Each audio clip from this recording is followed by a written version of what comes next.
The shaitan has many methods of ruining the son of Adam, ruining his deen, ruining his life. And one of the main tools that the shaitan uses is anger. Anger.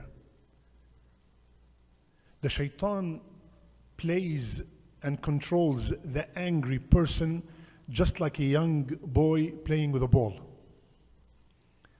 From the outside appearance, red face, bulging veins, the heart is full of envy and vengeance and complete out of control.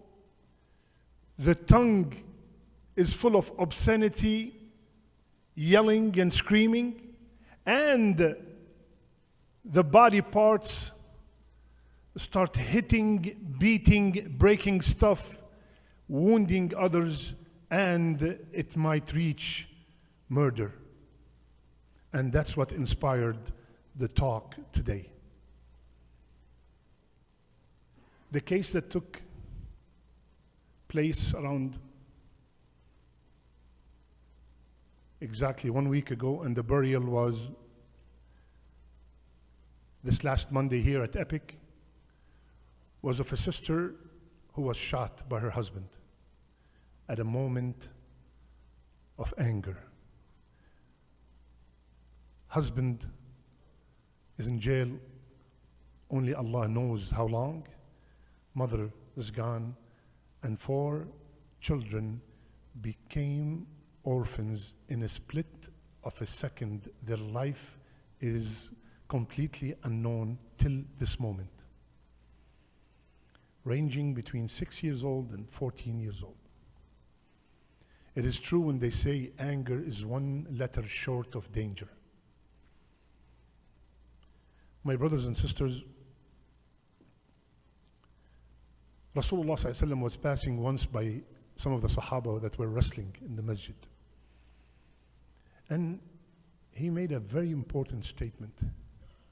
When everybody wants to show off who is the best wrestler, Rasulullah ﷺ gave them a lesson to them and to every Muslim till the day of judgment. لَيْسَ الشَّدِيدُ بِالسُّرْعَةِ. The strongest one among you is not the one who's going to beat everybody in wrestling, but the strongest one among you is the one who controls himself when he's angry. That is the strongest. How many homes have been destroyed because of anger? How many divorces took place because of anger? How many relatives, how many relationships have been severed because of anger? How many people's life have been scarred forever because of anger?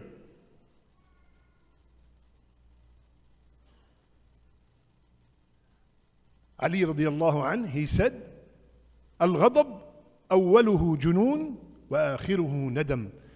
Anger, the beginning of it is craziness, madness, and the end of it is regret. Do you think the guy in jail now is regretting what happened? Life completely ruined in matter of seconds. So Rasulullah ﷺ did not leave us without a cure. One time he was passing by and he saw 2 people fighting. One of them was so angry that his veins were bulging.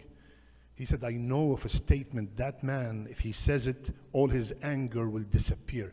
What is it, Ya Rasulullah? He said, A'udhu billah min ash-shaytanir rajim. Allahu Akbar. Seek refuge with Allah from the one who caused that anger to start with, who's fueling that anger. And he told us that if you're standing, sit down. If you're sitting down, lie down. Change your position. That will control your anger.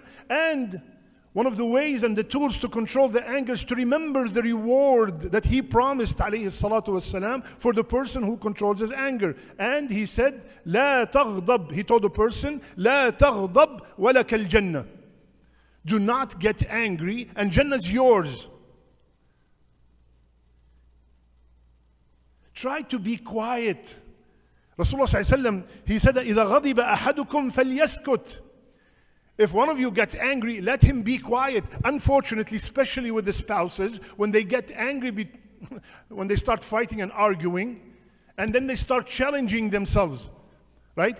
The wife, in كنت راجل طلقني. If you're a man, divorce me. If you're a man, dare to touch me. My sister, I advise you, don't use these statements. It's not the right time. Rasulullah ﷺ told us to be quiet when you're angry. My brother, leave the room, leave the house, go for a walk. Pause for a second and think. This helps a lot. Pause for a second and think before you answer, whether you're a male or a female. A man came to one of the righteous and he cursed him. And he started cursing left and right and up and down. You know what the righteous said? If what you said about me is true, may Allah forgive me. And if it's not true, may Allah forgive you. Allahu Akbar. Umar ibn Abdul Aziz radiallahu anhu walked into a masjid. It was dark at night, so by mistake he stepped on a person. The person said, "Amajnunun ant? Are you crazy?" So Umar ibn Abdul Aziz said, "No." So the guard with Umar ibn Abdul Aziz immediately wants to beat the guy. "How dare you speak to Amir al-Mu'mineen like this?" So immediately Umar ibn Abdul Aziz said, "Stop, what are you doing?" He said, "Did you see Amir al-Mu'mineen, how he spoke to you?" He said, "He didn't do anything. He asked me, 'Are you crazy?' I said, 'No.'" Subhanallah, if you just think for a second and pause, don't get like furious and you want to, "Yallah, you talking to me?" You know, like New Yorkers. "Are you talking to me?" Subhanallah. So we have to be, I know it's very hard at that moment, but this is what these gatherings are for. Every time you get angry, remember this gathering, that pause, calm down. Do not raise your hand. That sister in your house is an amana. She's an amana.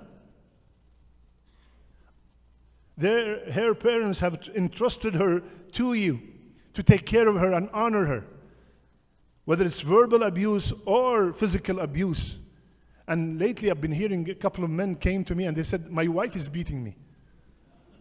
Inna lillahi wa inna ilayhi raji'un. Sister also do the same. Subhanallah. So, brothers, like you have heard and you have seen, we are here tonight, inshallah ta'ala, to discuss what can we do in order to avoid. Because, you see, mother is gone, may Allah have mercy on her. Father is gone, and the kids are lost in the system. It's not easy. None of us here, none of us would like his son or his daughter to grow up in a non-Muslim household. And that could happen easily if we do not control our anger and respect one another. And anytime, and this I will finish with this inshallah, anytime, my brothers, my sisters, you feel that the relationship is not working or there's some kind of problems, please, I beg you, seek marriage counseling. Please. Many people, especially the people who are immigrants, they think that counseling is for crazy people, not for us. No, ya akhwan. 90% of the people who I sent to counseling, their marriage was fixed with the fadl of Allah and the counselor. Please, don't wait till it gets so bad that you cannot control it anymore and then seek counseling. Anytime you have any issue, you could come to us, and when we find out that it reaches a point that we as imams cannot handle it, we send you to professional help, and this is what I do most of the time. May Allah subhanahu wa ta'ala fill our homes with love and mercy. May Allah protect our children. May Allah protect our community.